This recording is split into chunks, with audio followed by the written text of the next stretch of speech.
안녕하세요. 한류의 신과 해외 반응을 소개하는 한류클래스TV입니다. 오늘은 파죽지세 천만 파묘, 브뤼셀 판타스틱 영화제 초청되며 영화제 수석위원장이 신선한 충격이라 극찬했다는 소식과 파묘를 전 세계에서 관람하고 있는 중국 관람객 반응까지 살펴보겠습니다. 중국 인구가 상당히 많은 것을 실감할 수 있는 것이 파묘를 해외에서 관람한 중국 관람자들이 중국 최대 영화 드라마 평가 사이트 더우반에 1000개가 넘는 댓글을 쌓고 있습니다. 이 댓글에는 관람한 지역이 표시되는데 대만, 한국, 영국, 독일, 싱가포르, 말레이시아, 인도네시아, 호주 등 정말 다양한 나라가 표시되고 있습니다.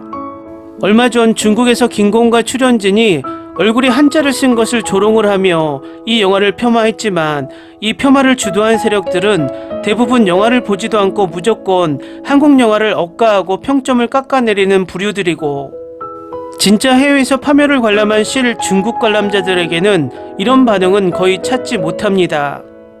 저도 중국의 동북공정과 문화공정을 지속적으로 비판해 왔지만 우리나라 일부 유튜버들이 어그로를 끌기 위해 일부 중국인들의 선동을 침소붕대에서 엄청나게 사건을 부풀려 이슈화하는 것은 지양해야 한다고 생각합니다.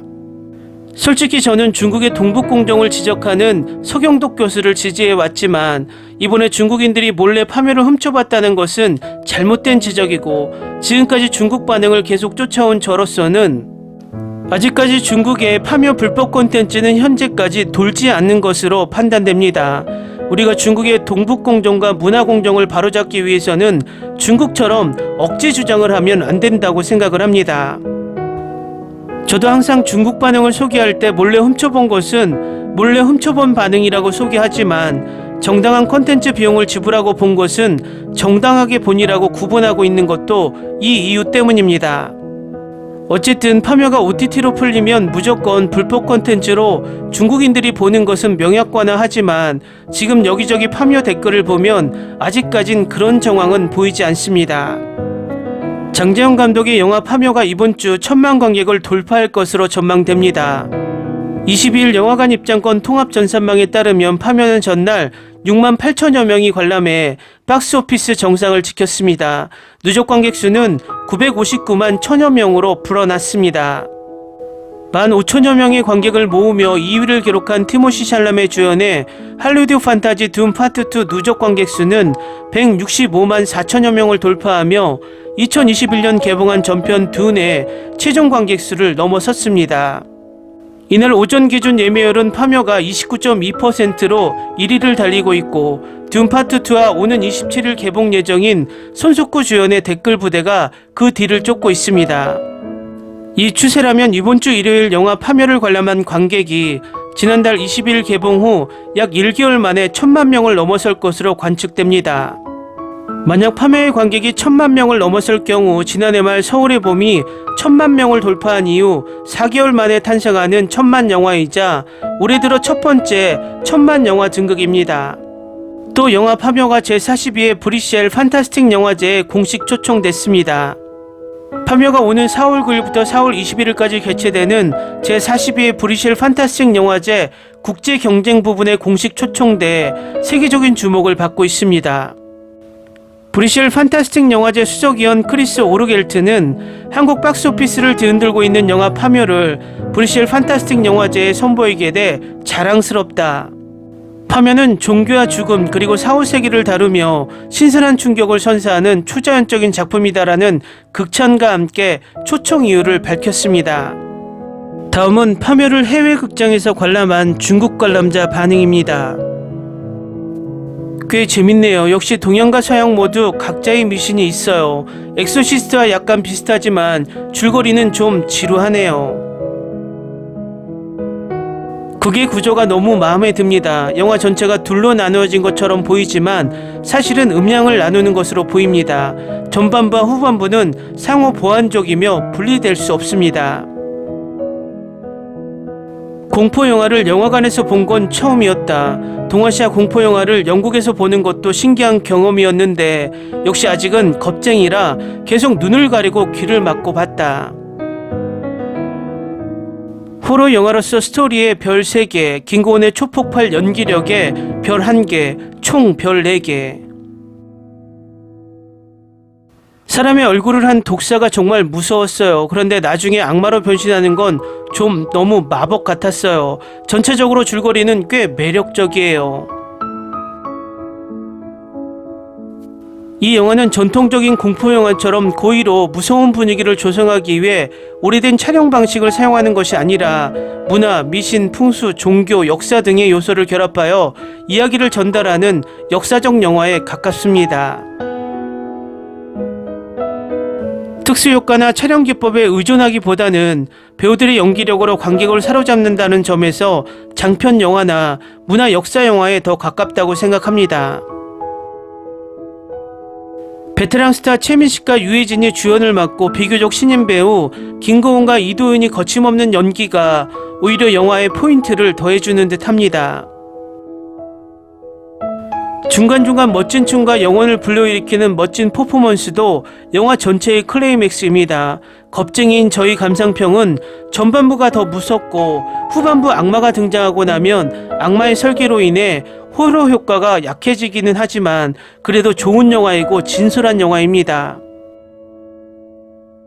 김고은은 얼굴에 금강경을 써도 뭔가 다른 미모를 갖고 있는 것 같은 느낌이 들 정도인데 여드름이 있어도 무슨 상관이겠어요. 이 영화는 너무 멋지다고 생각합니다. 절대 꼭 보세요.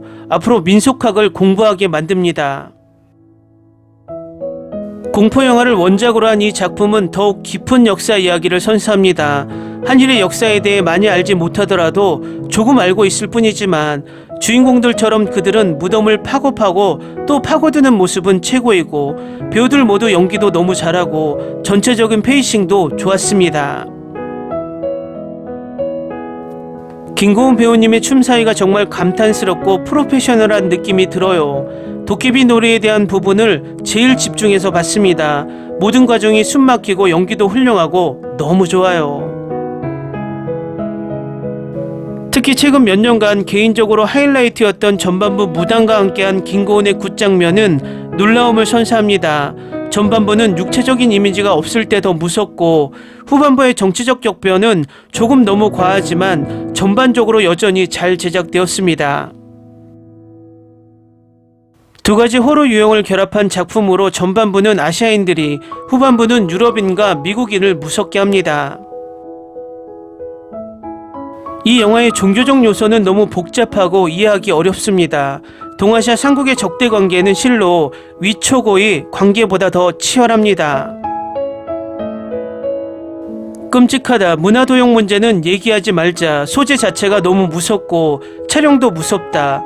태국의 랑종, 일본의 주온, 한국의 곡선보다 더 무섭다. 여러 번 봤는데 이렇게 콤팩트한 공포영화는 정말 오랜만이다. 암튼 보고 눈을 감으면 일본 귀신이 나오더라. 한국 공포영화가 새로운 경지에 이르렀다. 많은 사람들이 일제 침략자를 말살하려는 민족적 음모를 그린다고 하지만 나는 순수 공포영화로만 본다. 내 공포 목록 중 최고에 들어갈 수 있을 것 같다. 영화는 너무 좋은데 내용이 조금 이해가 안 가는 부분이 있습니다. 그래도 5점 만점에 5점입니다. 도굴 영화인 줄 알았는데 알고 보니 악령 공포 영화였습니다. 악령을 소재로 한 공포 영화인 줄 알았는데 알고 보니 괴물이 등장하는 공포 영화였습니다. 괴수 공포 영화인 줄 알았는데 알고 보니 바니를 소재로 한 영화였고 말 그대로 일본 악마를 때리고 찢어 발기는 내용이었습니다. 깊은 인상, 우리는 오행, 음양, 풍수 등 조상의 것들을 영화로 찍거나 만들지 않습니다. 그 결과 파묘는 엔터테인먼트 블록버스터로 만들어지며 전 세계적으로 개봉했습니다. 때때로 한국인들이 모든 것이 자기 것이라고 하는 것에 비난하지 마십시오. 적어도 그들은 그것을 보물로 여기고 그것을 먼지 쌓이게 구석에 두기보다는 그것을 창조하고 홍보하는 데 사용하는 것을 기쁘게 생각합니다. 장르 영화인 만큼 전반부는 귀신을 쫓아내고 후반부는 괴물과 싸우는 등 전개가 매우 잘 조절되어 있으며 관 아래에 관이 있어 긴장감이 넘칩니다. 이 영화는 중국 오행 풍수와 같은 요소를 담고 있을 뿐만 아니라 고바야시 마사키의 유령 이야기의 경위를 표합니다. 이 대본을 인용하면 우리 중국에서도 절대 인기가 있을 것입니다. 본토 영화 제작자들이 국내 산업을 빠르게 현대화하고 비즈니스 논리를 이해하는 방법을 모방하는 데 가장 도움이 될 수 있는 뛰어난 한국 영화가 왜 중국에서 차단됩니까? 영화관에서 보는 이 영화는 예상보다 훨씬 더 좋았습니다. 2015년 곡성만큼 좋지는 않지만 올해 가장 강력한 공포영화임에는 틀림없습니다. 숨겨진 역사적 맥락이 펼쳐지는 것에 나는 기분 좋게 놀랐습니다. 이 영화에 대해 많은 논란이 있지만 극장에서 보고 나면 아직도 티켓 값이 헛되지 않았다는 걸 느낀다. 장르의 독특함 때문에 기본적으로는 경쟁자가 없다고 할 수 있는 파묘. 이 장르를 좋아하는 시청자라면 꼭 봐야 할 작품입니다. 확실히 전염병이 해소된 이후 최고의 한국 영화입니다. 모든 배우의 연기력이 최고입니다. 현대적인 배경은 매우 현실적이어서 진짜 내 주변에서 무슨 일이 일어나고 있는 것처럼 느껴지게 만듭니다. 정말 볼만합니다. 댓글 반응 잘 보셨나요? 중국인들 중 일부는 이 영화를 보지도 않고 평가절하 하지만 이 영화를 보면 그들이 영화를 부러워하고 중국에서 이런 영화가 나오지 않는 것을 한탄하고 있음을 알 수 있습니다. 결국 표현의 자유가 얼마나 다양한 소재의 영화 드라마를 만들 수 있게 하는지 파묘를 보면 확실하게 증명됩니다. 앞으로 파묘가 중국에서도 러시아처럼 정식으로 수입해서 보는 날에 오기를 바라봅니다. 한류클래스TV는 한류 외신과 해외 반응을 꾸준히 쫓아가 보겠습니다. 재밌게 잘 보셨나요? 여러분의 구독, 좋아요, 댓글, 알림 설정은 컨텐츠 제작에 큰 힘이 됩니다. 그리고 항상 하시는 일마다 대박 나시고 행복하시길 바랍니다.